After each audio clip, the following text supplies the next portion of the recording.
In this topic, mainly we are concentrating about the what even is related, what even by abscess. So, what are the clinical features and what are the treatment modalities for the infections also. So, there are different types of infections are there. So, in maxillofacial region, there are a lot of species are there. So, how the infection will start, where the origin, everything will study in this topic.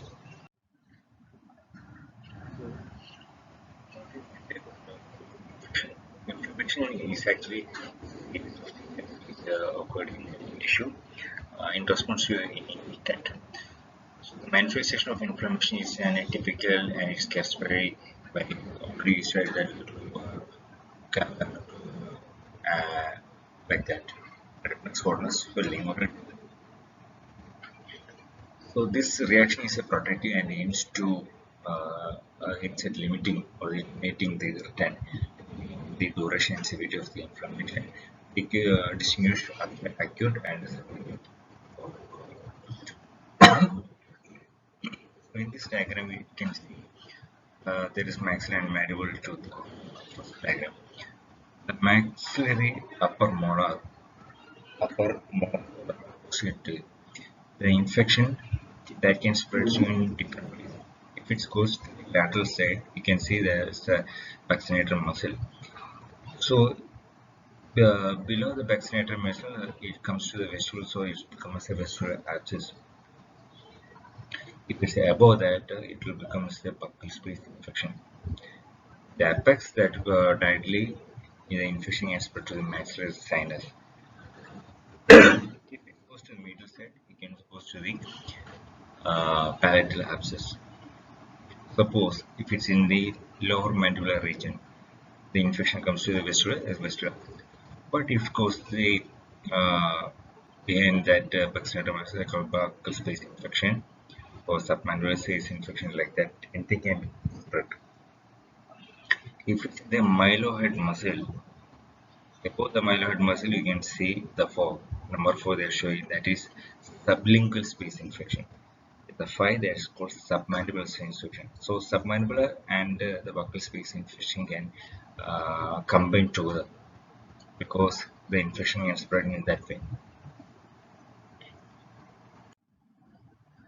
So the odontogenic infection, there are a lot of microorganisms out there. Gram positive, gram negative, anaerobes, lot of there are streptococcus and staphylococci. All these microorganisms are mostly commonly seen in the odontogenic infections.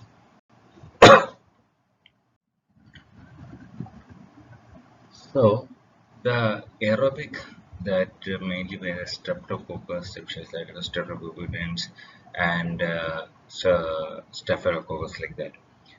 Other like diphtheria, Neisseria, Klebsiella, Haemophilus, like that. Anaerobes, the bacteria like Orales, Vius, Aminophagales, and Streptococcus and Fusobacterium and Lactobacillus. These are the main bacteria we can see in the maxillofacial region infection.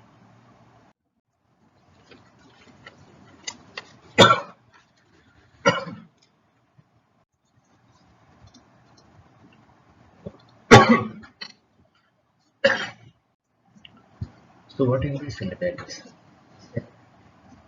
It's painful, indurated swelling of the soft tissue resulting from a diffuse spreading of purulent thread along the facial planes with or without separation. So first will cellulite is formed, then after that the collection of pus inside the cavity formed by the disintegration of soft tissue as a result of infection, that is called abscess. So what are the stages of infection? There are 4 stages are there. First, inoculation stage. That's edema will start around 3 days. After that, edema starts, then will become cellulitis. That starts from the 1 to 5 days. It will diffuse swelling like that, redness, everything. In cellulitis, if you can see, you can reddish reddish, what can, it's like a reddish liquid. It's not a blood. In that cell we can see in cell, but in pus there will be pus is there. That will stand from 4 to 10 days in localized one. And resolution and healing and repair, that later if you're giving antibiotic analgesic and giving the anaerobic and anaerobic and to kill, then only infection can reduce. So what's the difference between sedative and analgesic? According to the duration, the sedative is start 3 to 7 days, but ALVEOLAR is more than or 5 days. Means the sedative is after inflammation or the necrosis, then it comes as we start. The pain is severe and generalized in cellulitis, but in ALVEOLAR is moderate, severe, and localized. The size of the cell is large one, ALVEOLAR is very small. Localization is the diffuse one, and abscesses circumscribed area. Palpation, you can see the heart and the tendon. But in absolute, it's a fluctuation because of the pus. And the appearance is the reddened one, and abscess peripherally reddened. The skin quality can thicken because most of the cellulitis, if you can notice in the skin, is become red and thickened. That is cellulitis only. And but in abscess, it will be central and undermined and shiny one. Surface temperature hot for cellulitis, but in abscess is moderately heat. Loss of function will be severe, abscess moderately severe. The tissue fluid is a sterogenic, that is called what we call the blood mixed with the fluid. That means it is not blood. That is called seroangina. But in abscess, it is a pus, fully yellowish, greenish yellowish color. The level of smell is severe, or moderately severe. The degree of seriousness will be severe. Abscess is moderately severe because the infection can spread to the other places and leads to bleeding, angina, cavernous, and thrombosis, or myelitis like that. And predominant bacteria will be mixed. In abscess is the anaerobic bacteria. So this is the characteristic difference between the cellulitis and the abscess formation. Is how the spread of infection. The infection can spread through direct continuity or the lymphatic drainage system, bloodstream. Lymphatic, you already know there are lymph nodes are there are a lot of lymph nodes are there, so the lymphatic drainage, the infection can spread to other organs also. So bloodstream also they can. The factors are affecting the spread means the type and the virulence and failure to drain, because mostly the type of infection is very important, because if it's mild one, no, it will never affect that much area, but it is a severe one, it can disturb the bony parts and the other tissue also. And the failure of drain, if you can never drain the abscess, then definitely the bacterial colonization inside that area, and the infection can again spread. It can never control under the bacterial. So drainage is very important. And patient health, if the patient is immunocompromised patients and a patient having other problems like some mainly the diabetic patient and patients disorder patients like that, no, the high chance of infection. And I will mention the effect of insulin, that is very important. That's why most of the cases that diabetic patients, their health will be poor, their susceptibility for the infection. Anatomic fate is the site and source. From the infection start from the oral microbial area, then that means oral cavity, the infection, because you already know about the in oral cavity there are a lot of bacterial flora will be there. So that site the infection can spread to the other space, and infection can spread to other area. And point of the pus escape means the pus can escape, it is no use. And natural barrier to spread, muscle commonly play a vital role, because if the muscles are there, no, they can never suppose the muscle is not covering that area, then easy to drain. If the muscle is not, then will be tight closure. So the drainage is very difficult. So what do you mean by acute alveolar abscess? Acute means there are three types: periapical, periodontal, and pericoronal. So what's the cause? First, through the inflamed plug, and after that it will be a throbbing pain, and due to the provoked by heat, that will lead to the acute or chronic one. Then the infection can spread to the periapical region. Then it's the tooth, then tender to the lateral pressure or bite. That's why mostly the patient having pain when the patient bite. Then a pus accumulation on the marrow space and pathogenic membrane, and the incision or drainage means if you never control the infection, that leads to sometimes we want to remove the tooth also. And IND is very important because IND is the first treatment protocol for the infection.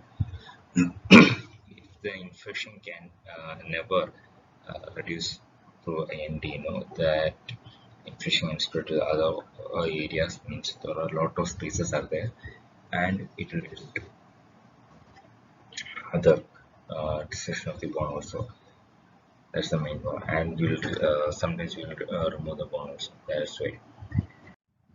So what's the management for this type of infection? First, we'll take the history: when, where, how, why, the duration, and the signs and symptoms like dollar, swelling, warmth, redness, trismus. That's also very important.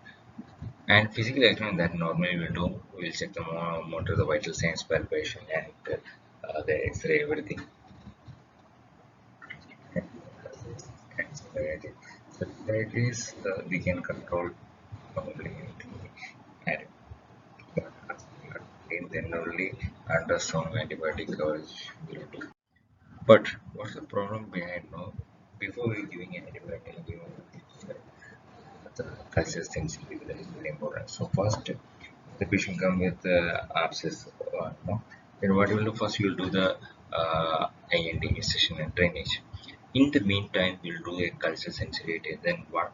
Then only we can identify what type of organism is there. That we can within 2 days the culture report.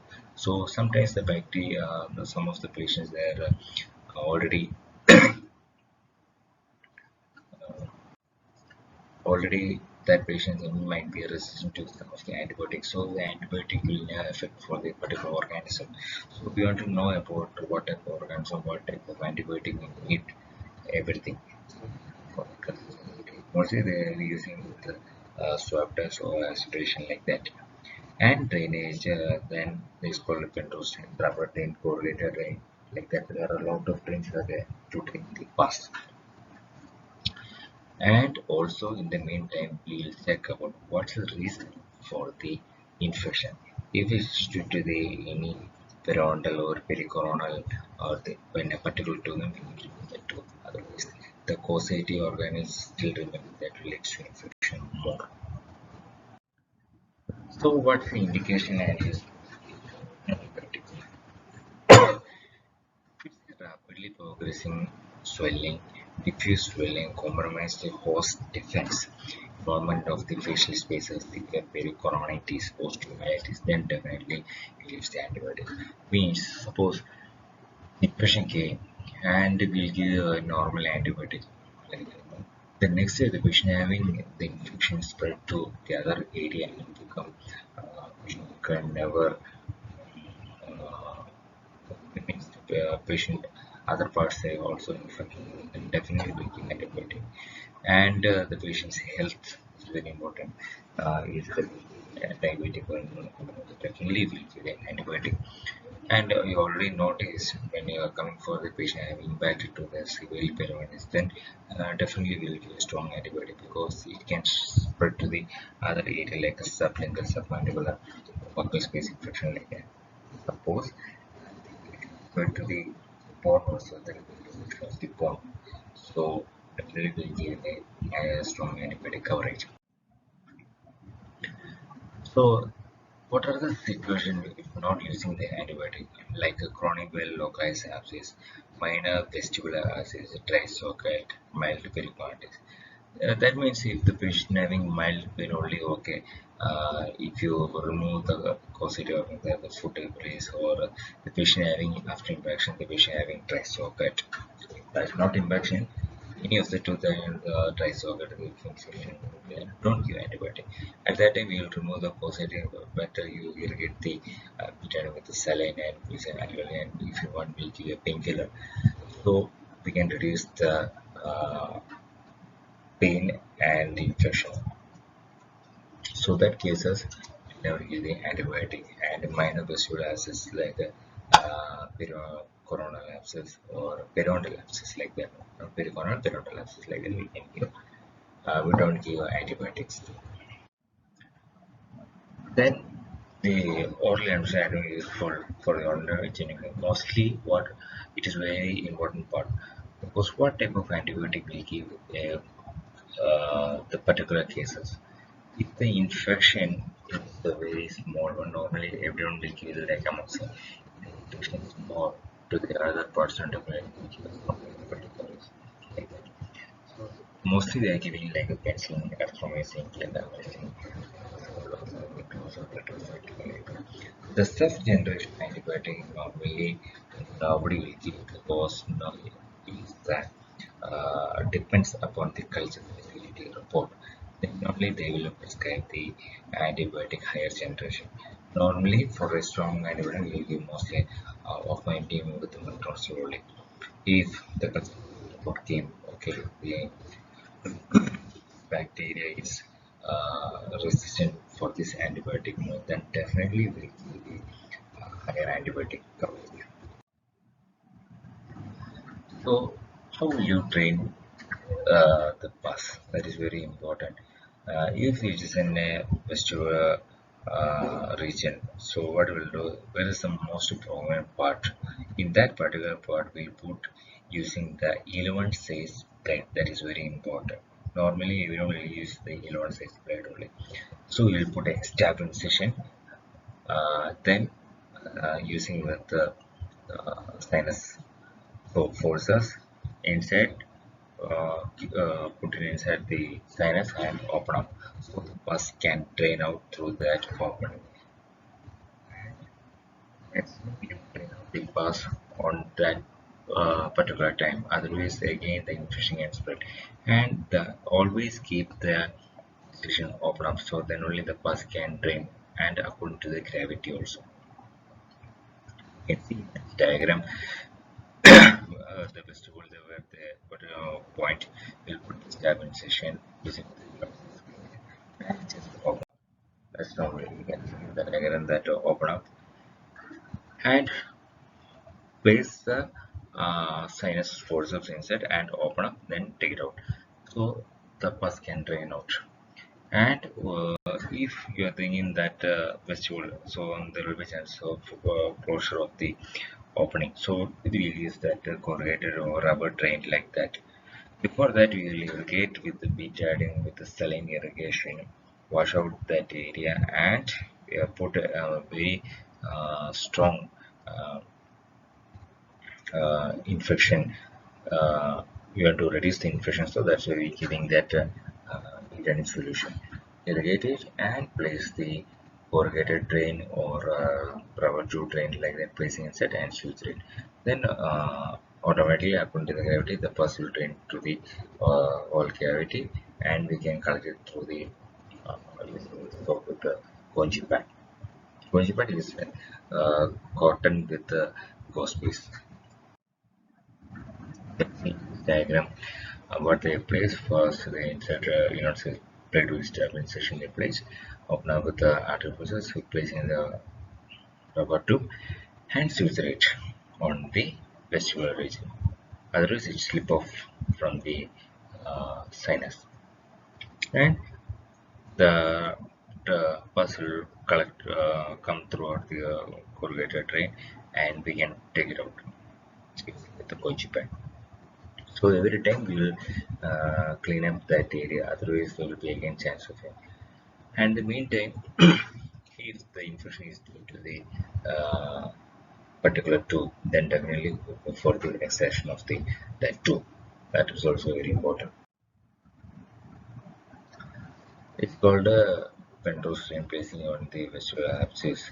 The placing, you can see the Penrose strain is like a tube.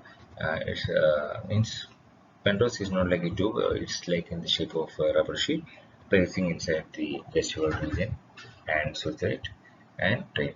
But most of the time, it's like a periapical abscess like that to the particular tube. Then when they are going for the extraction of the tooth in that particular static area, sometimes the pus will drain out. So it is more easy if the pus is coming out, no, then there is opening through that area, so the pus can drain out. So only thing, never suture that area.